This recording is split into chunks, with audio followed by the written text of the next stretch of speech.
Hola Comadres, welcome to another episode of Comadreando podcast. I'm your host Marcy, and today I'm joined by an amazing guest, and I'm going to let her introduce herself. Who are you? Hey everybody, my name is Claudia Mendoza, and I'm the founder of Mamichula Social Club, and I'm so excited to be here. Yay! Alright, so today we're going to be covering a super important topic to Black and Brown women. So, Claudia, before we get into the topic, I would like to tell the comadres how I met my guest, which is Claudia is like the founder of the Mamichula Social Club. Before I joined, I saw you on Instagram because Miguelina was in the kickball game. Oh yeah. And I was like, oh my god, a group of women that like support each other and they love each other. Yes. So I started following you, and I feel like I was like one of the first members. You were. What year was that? Well, like 2018 probably. I think 2017, 2018, something like that. Okay. Yeah. So yeah, and then after that, like it's been history. Yeah, so Mamichula Social Club has been like intrinsic in me developing as a person and like growing. I feel that without you girls, I wouldn't have been able to do all the things that I've been doing, and also like working on my healing journey as well, because like I feel like the women in the club have been like not a mirror but an example of what it is to be resilient, what it is to be a real woman's woman. If that makes any sense. That's true. How do you feel about that? I agree, and it's so beautiful to see all of the things that have come from Mamichula, right? Like even if we haven't been like quote unquote active for like the past few years, but we're coming back very soon, probably by the time that this episode airs. But it's incredible to see that you and Mari and like such an incredible core of Mamichulas have continued to work together, and you're on the 5th episode of your podcast, and to say that you started it with members of Mamichula and that they've inspired you to do that and that you've helped them grow their network, it's incredible. So I'm super proud, and that was like, and that's how you know that Mamichula it's not a digital space. It's not just it's something that lives, right? And it's in the action, in the everyday. Like we haven't had any events in 3 years, but look at how it's growing, and how just like that seminal seed of sisterhood, of community has grown to and continued to grow in like different aspects and different ways. So I'm really, really proud. And that's all I could have dreamed of and like hoped for. Yeah. So the ladies of the like ESC, the network, which is El Salon Chronicles, we all met through the production of like the Vagina Monologue. So we all became really close because we were like rehearsing every week and spending time together. And then from there, this is like where kind of Comadreando kicked off, because I think during the pandemic was the episode that I was on, El Salon Chronicles. So yeah, it's been really. And let's talk about the Vagina Monologues and how we have to do it again. It was really do. Like, I'm like, every time I'm like, I can't believe it was like a full Broadway production. Yeah. Nobody's going to tell me that was. And it was all women run. Like women run from top to bottom. And we pulled it together in like 2 months. We started rehearsing in auditions were the end of November. Yeah. Auditions, I remember, were the end of November. And then we started, we had to do all that. The holidays happened, and then we started rehearsing in January. And then the production was in March. Phenomenal. And it was incredible. And then, like, okay, guys, this is another thing. I always talk about the show, like on the show, on my show. But because it was so, like, we are not actresses by any, like, right. You know, none of us, I mean, with the exception of maybe 2. Yeah, studied acting or like singing or anything like that, but none of us. The majority of us were like, the most acting we've done is probably like faking an orgasm. But none of us are trained actors, and like thank God for Suli's direction. Yes. Everything Shout was... out to Zuleika Velasquez, the director. I'm just like, we were like, if we were on a novela, like Yeah. it was literally, and to think that from that, like now Nemo, who was in the show, is now doing comedy and Yeah. stand up. I'm like, that's insane. That was all from that. Like, I mean, we knew Nemo was hilarious. Yes. But I feel like she didn't see herself as a stand-up comedian Yes. until she was like on stage putting on a performance 3 days in a row. 3 days in a row, sold out, like insane. All right, we got to do it again. We got to do it again. It's so good. Okay, so in the same vein of like believing yourself and you know, working through our traumas as Black and brown people, today's topic is dealing with imposter syndrome as a woman of color. And the reason why it came up is that during my birthday, I always get very introspective. Like, I become a little hermit, even though like I do celebrate, but I do like sit with myself and like look at myself. And one thing that did come up during the brunch for my birthday was, which iteration of yourself are you the like most proud of, or like do you feel more like you're aligning to your higher self? And I want to say that it's this iteration of myself because of the fact that we've done all this work. But then even though, like, I know I'm a bomb-ass person, right? But I still find myself that little negative Nancy, like, little voice in the back of your head, like, oh, who the fuck do you think you are? Like, you think you're all that, whatever, girl. Like, you know, so it's, and I know you've dealt with that too. Yeah. So I wanted to talk about it in community, you know, like, what do we do as a people of color to deal with imposter syndrome? Imposter syndrome is something that, like, I didn't have a language for until I started therapy. And I think that, like, the term is very new for a lot of us, but it's something that most of us have known and have been experiencing for our entire lives, right? It's the idea that you feel like you aren't good enough for something. Like, you feel, or at least this is how I interpret it, where it's like, you feel like you don't deserve to be doing what you're doing, or like, oh no, like that's not me. Like, I'm an imposter here. Like, this isn't who somebody's gonna discover me. Somebody's gonna discover me. Like, I'm not that great, and all these things. And the first time I heard about it was in therapy, and I feel like it's been something that I've been working on ever since, right? Like. And recently, actually, I had like a really big test with imposter syndrome. And it's like, imposter syndrome tells us a lot of times that we don't belong in certain rooms and in certain spaces. When a lot of times you are probably more equipped and have more experience, more knowledge than the person that you think that takes the stage and is taking the microphone and is speaking, right? And you're like, yo, but I've done that. Like, you have a master's and you have this and you have all of the credentials, but it's like, no, but I'm not good enough, or like, no, like, but I haven't done X, Y, and Z, and I can't speak on something. The fact of the matter is that, like, we all have expertise, right? And your voice, your perspective, your experience matters, right?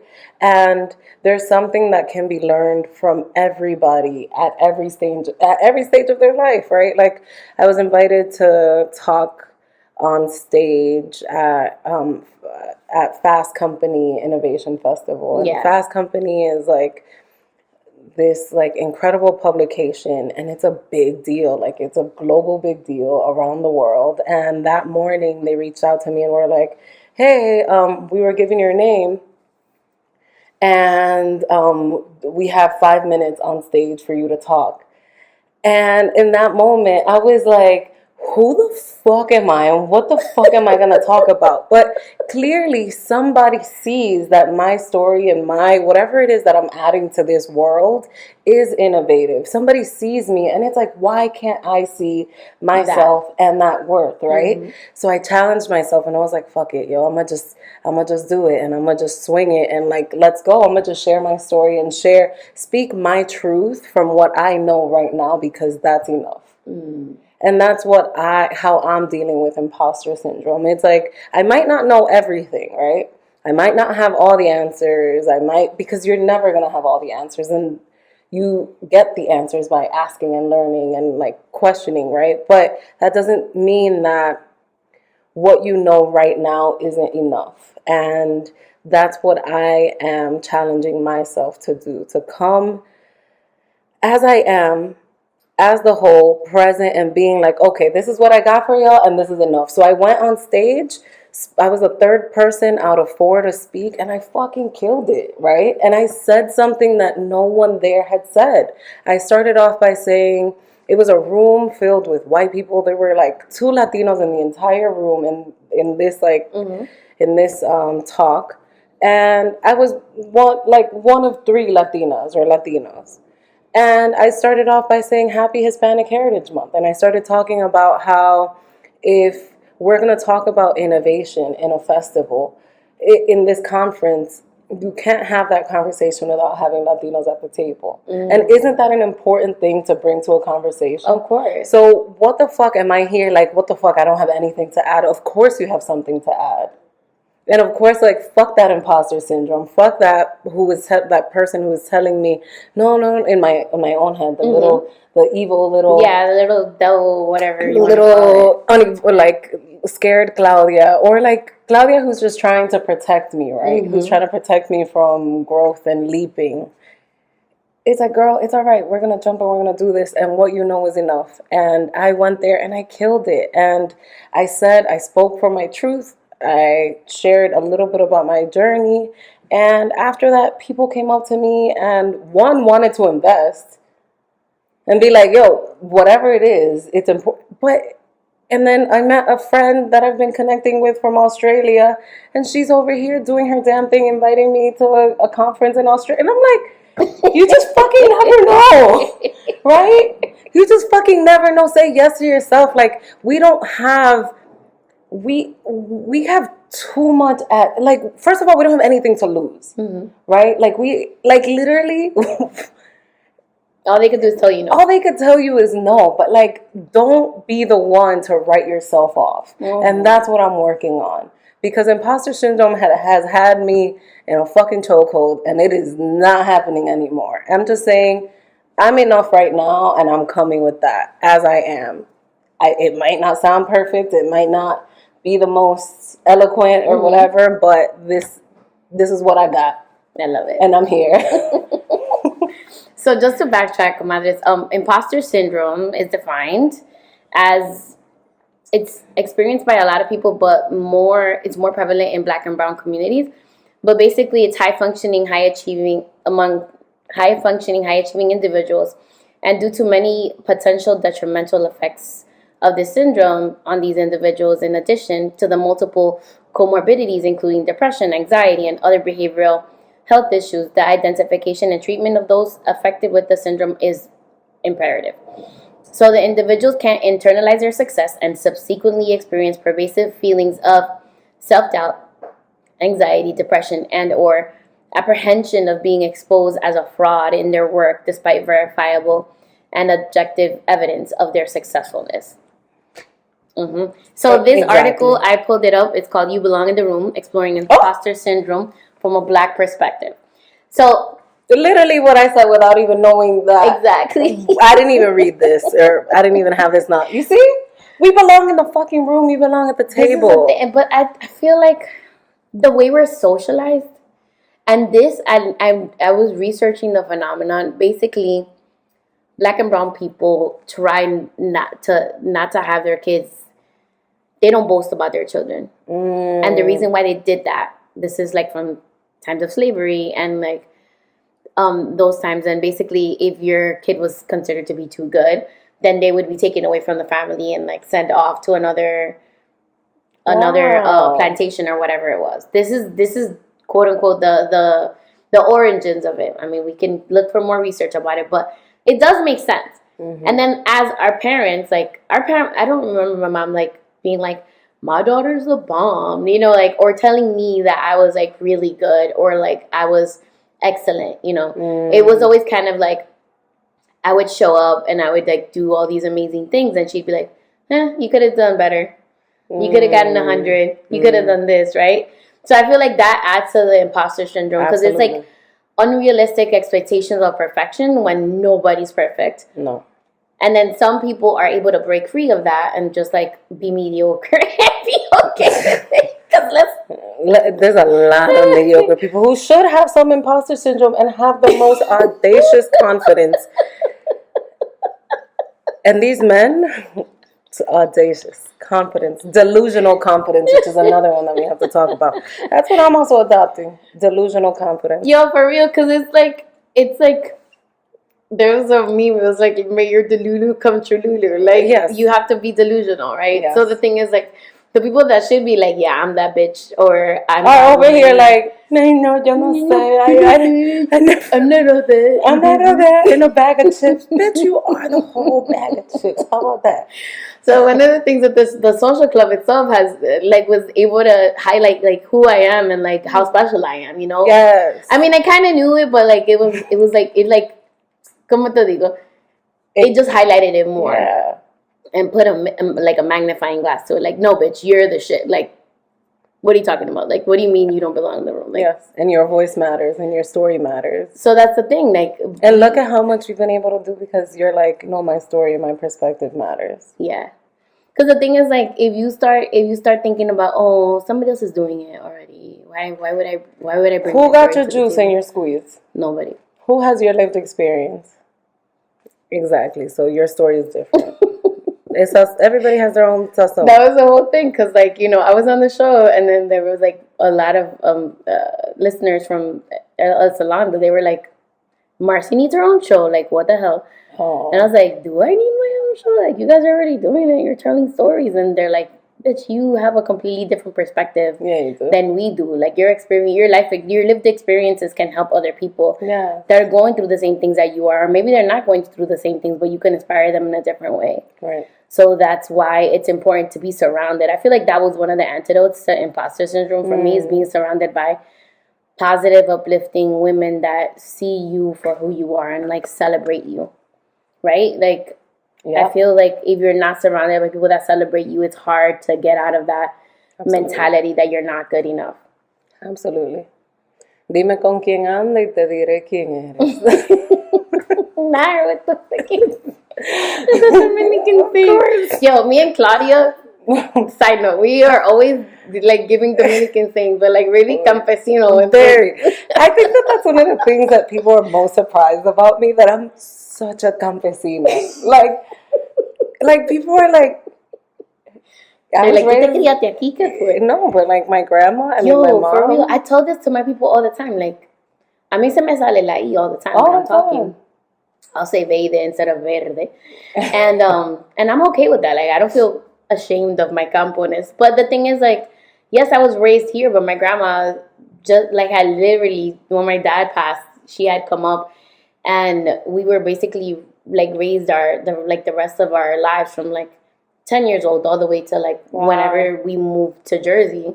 She was living with us. So a lot of the adopted behaviors was like from her. Because my mom's like very fina. You know, she went to like, ¿cómo se llama? She went to a nun school in Oh, really? Like, yeah, very fancy. Oh. So mami es muy fina, pero grandma, she vive metiéndola ahí. She got the juice and the squeeze. Oh, that's beautiful. And that's our culture, and I don't want to lose that. So every chance that I get, I'm like, this is the same. We need the Cibaeño voices too. Yes. Like that. We will resist. We will prevail.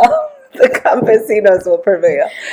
Okay, so getting into a little bit of like what made you create Mamichula Social Club. Okay. What was the inspiration for that? So there are many, many inspirations for it.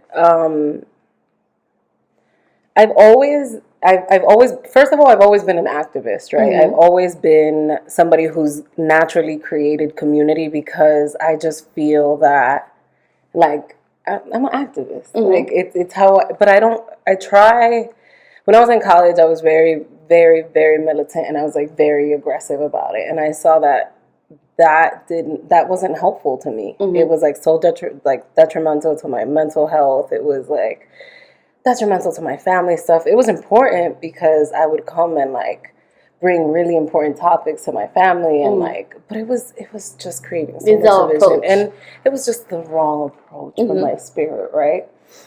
So I've always been an activist, and that's first and foremost. And when I graduated from college, I was working at the Department of State, and I was a special assistant to the Secretary of State. And she's one of my biggest mentors, and I love her very much. And the reason why I love her was because she brought me into all of the spaces that she was a part of. So I was always in like women empowerment spaces and conferences and all these things. And like, you know, she was always connecting me with like, with other women professionals and like making sure that I was expanding my network constantly. And when I was at those conferences and at those talks and those panels, like the people that I didn't see at those conferences were women who looked like me or like my mom, really, right? It just felt like when I was there, I had to leave a piece of myself in order to fit into that room, right? Because they were what success looked like, right? And that's what women's empowerment looked like. And to me, that just didn't sit well because I was like, well, women in my community deserve to be having these conversations. They deserve community. They deserve to have access to these resources and these conversations. That was one thought, right? Another thing that she also introduced me to was, I don't even know if I'm allowed to be talking about this, but she's also a part of a very tight-knit group of very powerful women that started getting together. They're like 30 women or something, and they started getting together in like the 90s, right? Or like the 80s and 90s when they were all coming up in their careers. And it was like kind of like a secret thing, but it became more of like a support group for this very small group of very powerful and influential Latinas who were all very young and like growing in their careers and all this stuff.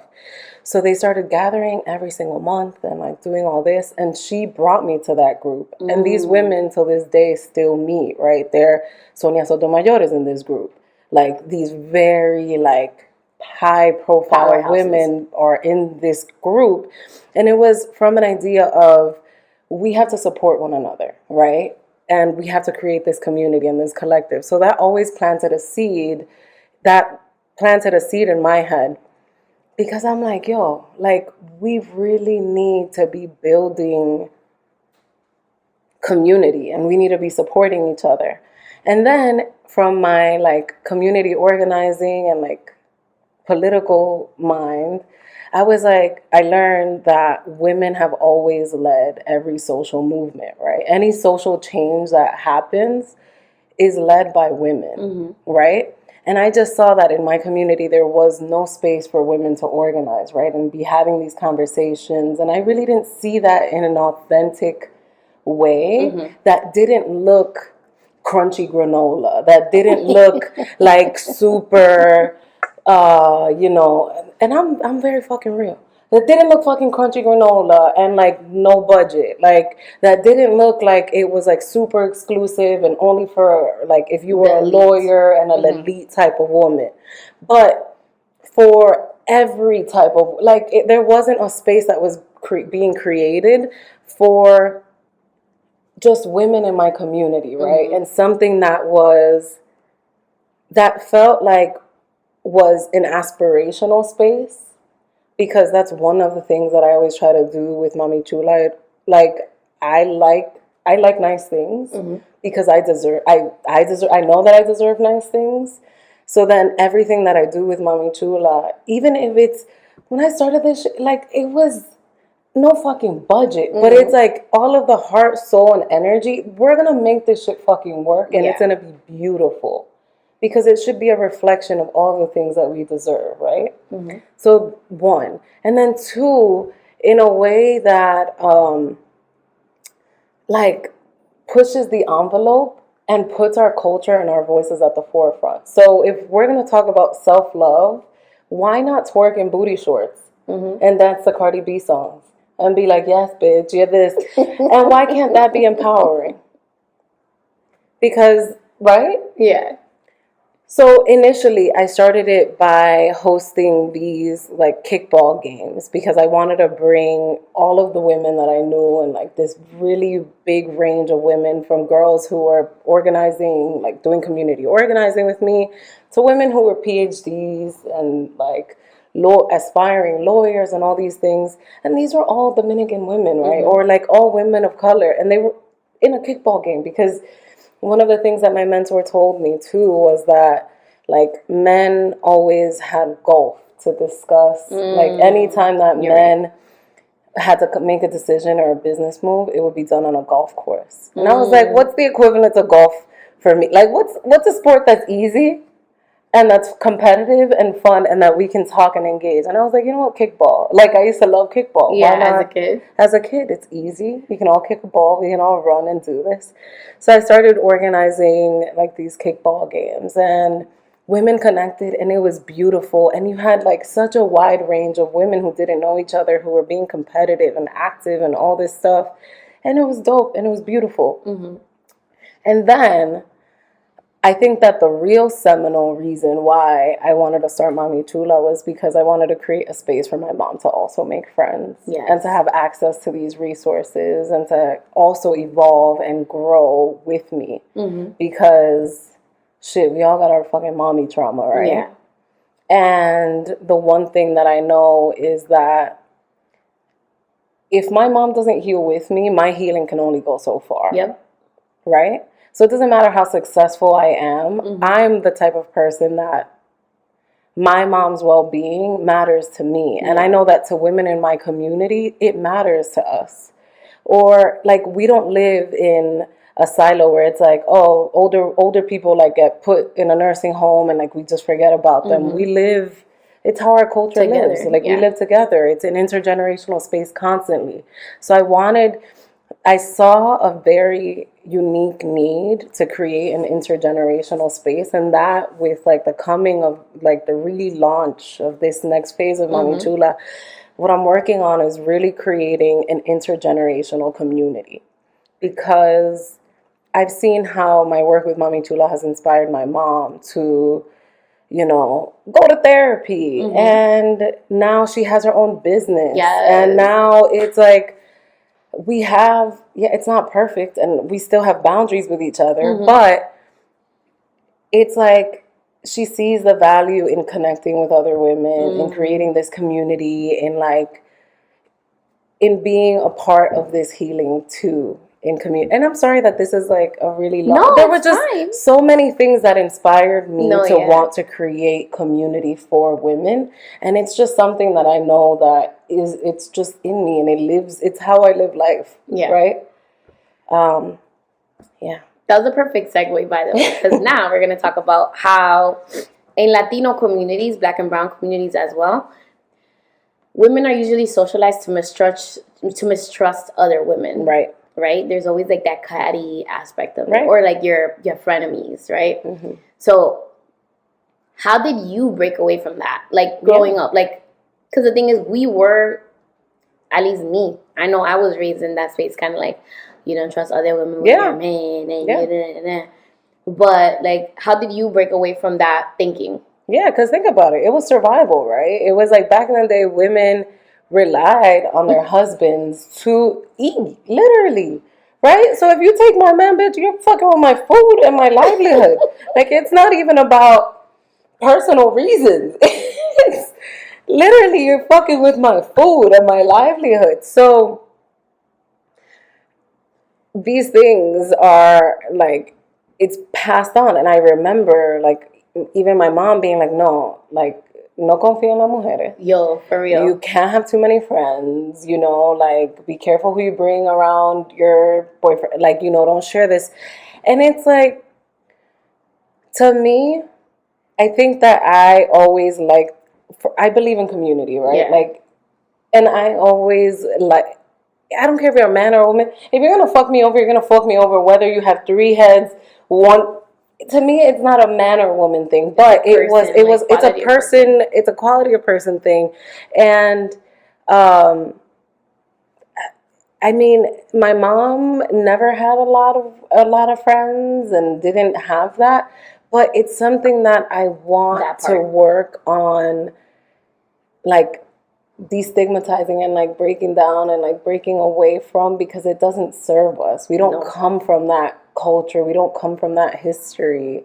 We like literally come from like matriarchal societies and like where women work together and coexist together. And it's like, this capitalist shit or whatever, this it doesn't work for us. It doesn't. It hasn't served us, and it's not gonna work for us. Look where the world is right now, and this is all because of patriarchal society. Yeah, because men are running the world, and women are pitting women against each other. I don't. Like even it's just the fact that there's certain things that just play into that shit. Like, it's crazy, and I don't know, like, I want to say even in my family, like, I feel like a lot of the women in my family are not really, like, cool with each other. And they're not friends.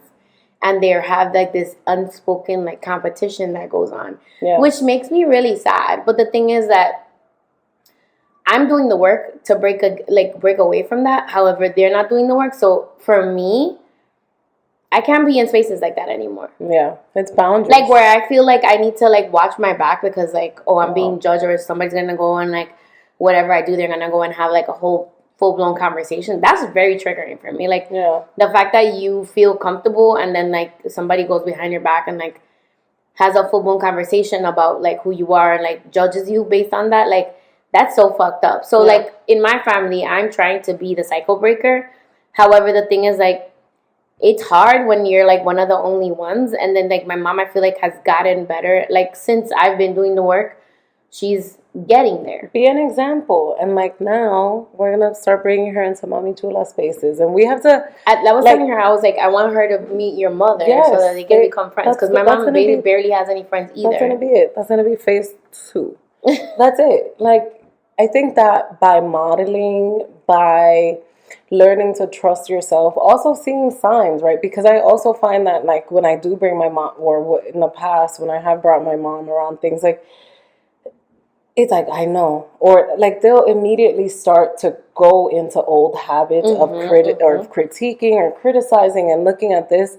But I think that re-education needs to happen, and it only happens by you building trust and modeling. Like, we're literally breaking old habits and patterns and behaviors and ways of thought that, like, they were raised by because of survival. So it's like, now it's a new phase, and it's like, we can only do that, one, with patience, two, by educating, giving them grace, not attacking, being like, knowing when to check, one, yourself. See also, like, hey, when I'm in a space, am I constantly judging and criticizing other people, right? True. And, like, checking yourself, because, like, I'm guilty of it. We're all guilty of it, right? But it's like, we're going to have to do a lot of, like, modeling work, and we're going to have to do a lot of conscious education and trust building. And, like, being like, yo, you're not here to attack me. You're not here to fucking destroy me. Like, we can work together. We can coexist. And if you're doing something wrong, I can call you out on it. Yeah. Or, like, we can have a conversation. Or, like, check you lovingly. Check you lovingly. Coming from love.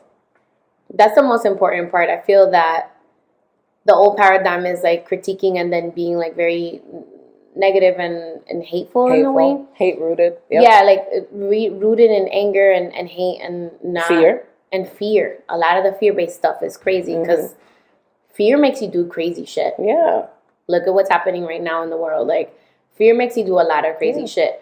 So, you know, operating from a place of love is, like, I feel like the first step, it's a seminal step, or like, you know, that really planting that seed of doing away with all these paradigms of, like, patriarchal society, in the sense that, you know, being in competition with other women. Like, there is no competition. No. Bitch, if you win, I'm winning. Yeah. And if I'm winning, you're winning. Like, there's more than enough. And that's another thing, based in lack mentality, right? Yep. The capitalistic notion of there's not enough for everybody, so we're all in competition, and we need to fucking fuck each other over and, like, stab each other in the back and do all these crazy things. No, there's more than enough for everybody. I can shine, you can shine, like, because, and then It's so much. It's just like so deep rooted. So like, deep.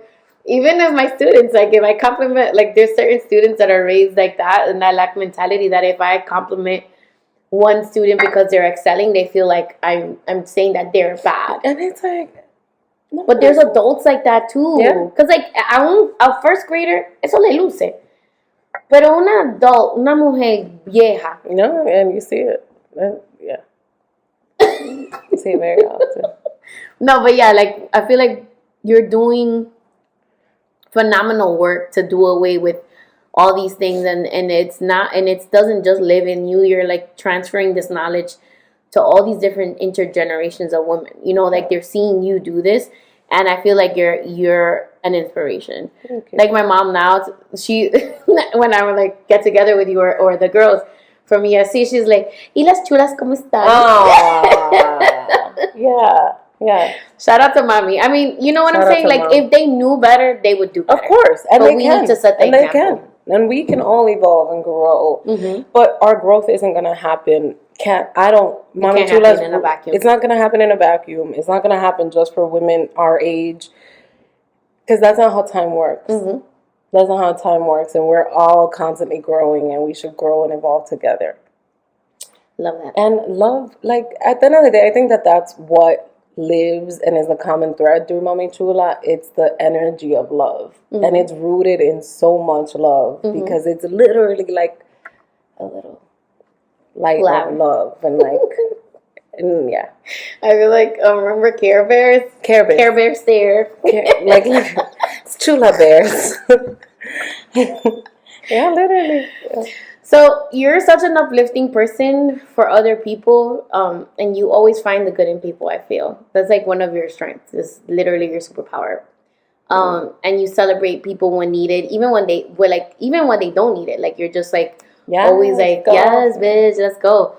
Have you ever battled? I mean, you say you have battled with imposter syndrome. Like, yes. When does it tend to? I mean, besides that one time, the latest time, what was like the earliest memory of imposter syndrome? I honestly, I find it's so funny because that you mentioned that because I celebrate, like, I'm like, yo, yes, you're doing it, right? Mm-hmm. And I'll share people's stuff and I'll do this. And then, like, sometimes when I'm posting my own things, like, I'm like, oh, God, like, that's going to come out as, like, too boasty. Still cringe. Or, like, it's too cringe and it's too, like, I'm doing too much. Like, for example, I just did this gala and it was incredible. Amazing. Thank you. And I did this incredible work for it. And I put up a post and I deleted it. Like, because I just felt like it was too much attention. Like, I was like, like, I feel like I'm bragging about this. Or, mm-hmm. like, and it's like, no, bitch. You just raised hundreds of thousands of dollars for an organization. You planned an event. You fucking did this. But it's like, why are you telling yourself that you're doing too much by sharing what you're doing and that people are going to judge you and think that you're, like, egocentric and all this? No, because I wouldn't tell you that. I'll be like, bitch, you better be posting that. Mm-hmm. You better do this. You better, like, put it on every single platform. But to ourselves, it's like, God, like, that's cringy. That's doing too much. Like, you know, people are going to say this and that. And it's like, no. So, yes, I do struggle with it. And I am battling and working on it. You know what? I'm going to post that shit again after this. After this. I'm going to be like, yo, yes, I did this. And hire me. If you got a budget, pay me, because I'll do that for you too. Yeah, like, it's so hard to, like, feel like you're good enough and then, like, shut that little devil person up on your shoulder, like, telling you, like, who the fuck do you think you are, bitch? Like, what? What are you talking about? Like, that sucked, actually. That's terrible. Imagine we had that confidence. Like, literally, if we were that bold, I think we could be running the world. Because the mediocre things that I see become, like, obviously a lot of things take luck and chance and consistency. But if we were that bold and audacious and like just trusted that what we were and believed that what we were is true and is enough, we would just like, even the standard of quality of things that you put out, you won't put something out if it's not fully cooked. And that's crazy. You won't put anything out if it's fully cooked. And you know the amount of half-assed things that I've seen. Like, shit with, like, I go to a meeting and there's, like, a typo on the paper. And I'm just like, Oh, God. man, it took you to, like, 5 minutes. Like, All you 5 have to do, minutes. but just reread Reread it. That's all you have to do. That's all. But, like, it's those people that are not on their game like we are, that are just, like, so confident in themselves. And, I mean, obviously, I think that also having a high standard of quality, like I wouldn't be happy putting out like half-assed things or things that I don't feel proud of. But also it's like knowing, going back to when was the first time that I feel like I had maybe imposter syndrome. Desde el principio, like being like, no, if it's not great enough, and you spoke about like how your mom wouldn't congratulate you. It's like, I think back to like my mom. Like my mom always celebrated. Like I was always a good kid, right? Like I always or in school, and like I always tried to do really well, and I liked school, and I liked learning and all that stuff. But I knew that in order for me to like get praise and attention, I had to do really, really well. Yeah, and like things had to be like this well. and excel. And I remember my mom being like, "Oh yeah, like you're gonna go to Harvard," because that's all. Like that was the standard of success, right? Like that was the highest level of success that they knew. It's like, oh no, you're gonna go to this school. So it's like when I didn't get into that, oh my God, it's like fuck. Like you see, like I'm not that great, and then like these thoughts of like shit, like like maybe I'm not that great, maybe I'm not that smart, maybe it's and all these things and these anxieties of being like, oh, but yeah, you are. Shit, like there was this program, I think it's still around. It used to be called Prep for Prep. Oh yeah, Prep for Prep. So they would go and recruit like children that were in elementary school, almost graduating, and in middle school too. And they would ask them to come around and take this crazy hard test. I remember. And then you had to go through an interview process. So I was called twice. The first time the anxiety got me and I didn't do well on the test.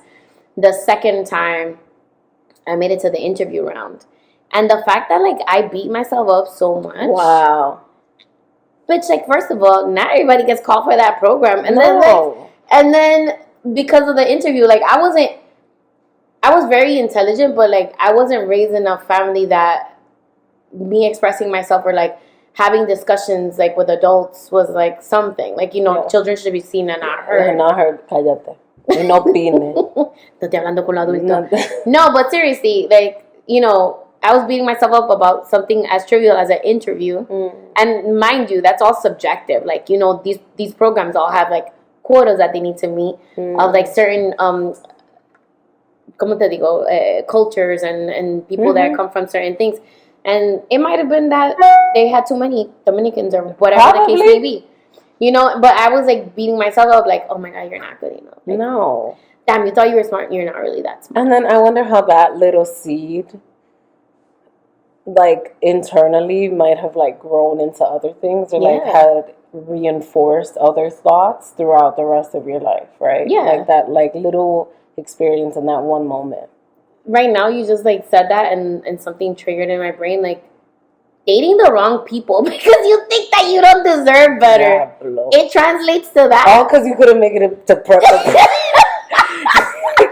or dating mediocre men because that, like, you think that that's what you deserve. That's what you deserve. Bro. Yeah, there's a thread here. I feel like there is a thread. There's a thread. Yo. Prep for prep. Not getting into Harvard. Damn. Is a reason why. I'm done. No, but comadres, I love to leave you girls with tips. Comadres and compadres, sorry guys. So I do like to leave you with tips. Like, it's not just about, oh my God, imposter syndrome is terrible for black and brown people, but we do have ways that you can overcome this. And even though we live in oppressive systems and cultures that need to be dismantled, we can do certain, like, adopt certain practices that are going to help us. So one thing it says is create a brag on me list. It says if you struggle with imposter syndrome, create a list of your accomplishments and attributes. Do you have skills or qualifications such as speaking a foreign language that your colleagues don't? You may want to compile awards, diplomas, or accolades that you've received in a brag book to review before a job interview or an annual review, or just like to check on a daily basis, like on a weekly basis whenever you're feeling kind of like inadequate. Another thing is like practice positive self-talk. That one is the big one for me. So like whenever this little bitch pops up and she's like, ¿y qué tú te crees que tú eres? I'll be like, yo, linda. So I told her to shut up. And I ask myself like, who said that? And if it's only me, then shut the fuck up. Like, get over it. Like, no, stop. So, like, don't stop being mean to yourself. Because that's another part of, like, teaching ourselves to love ourselves is also speaking words of positivity and affirmation over our lives. Right. So, another thing is owning your accomplishments, right? Oh, damn. There's a list of things we could do for imposter syndrome. Yeah, so it says, if you struggle to do this, every evening make a list of all that you accomplished that day. I'm doing that later. So it's like a daily thing. And this can be a powerful tool for building self-confidence. And accept that it's okay to make mistakes. Like, we're human. We can make mistakes. And you could bounce back and do it again. Deal. Also, mistakes actually make us smarter. Because the thing is, like, are you going to make the same mistake twice? No. If you fool me once.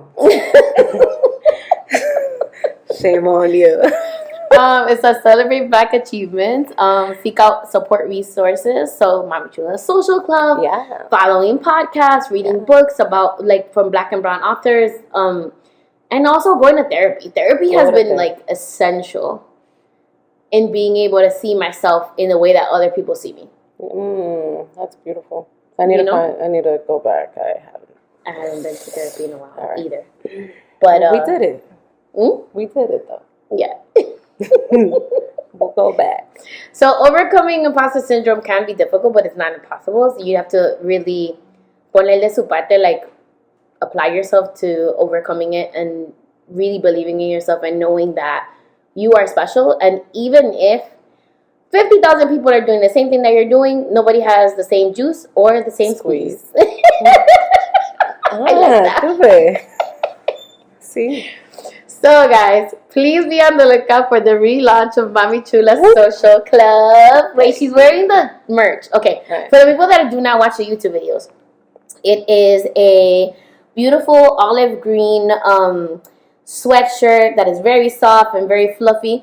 And it has an embroidered Mamichula Social Club, what is it, a door knocker earring? Bamboo earring, with our monogram. With the monogram. And that is all coming out soon. Please check out the website, which is www.mamichulasocialclub. No, it's mamichula.co. We're making it easier. Okay. It's mamichula.co. Mamichula.co. And we still have an Instagram page, which is going to be reactivated soon. I mean, it is active. We're just going to be adding more content to it. Yeah. And it's at Mamichula Social Club. Yeah. And if you want to follow Claudia, you want to drop your handle? At Mujer on Mondays. But I was actually thinking of changing it to at Chula in Charge. I like that too. All right. I don't know. Cualquiera. Mujer on Mondays is so classic. You've had that for like years already. So, I mean, we can all adapt. It's fine. New era. All right, guys. So, and then follow Comadreando at Comadreando Pod on Instagram, TikTok, everywhere you can find us on social media. Also, if you have any questions for me or Claudia, feel free to send us a Comadre-Gram via email at marcy@comadreandopod.com or slide up into my DMs. Please visit our website, www.comadreandopod.com, to get any merch, read any new blog posts, and just catch up with things going on in your comadre's life. And with that, we will say adieu. Ciao. Claudia, thank you so much for being on the show. Thank you. I love this. I'm so happy we finally did this. Yay. All right, everybody. Bye. Oh, that was cute.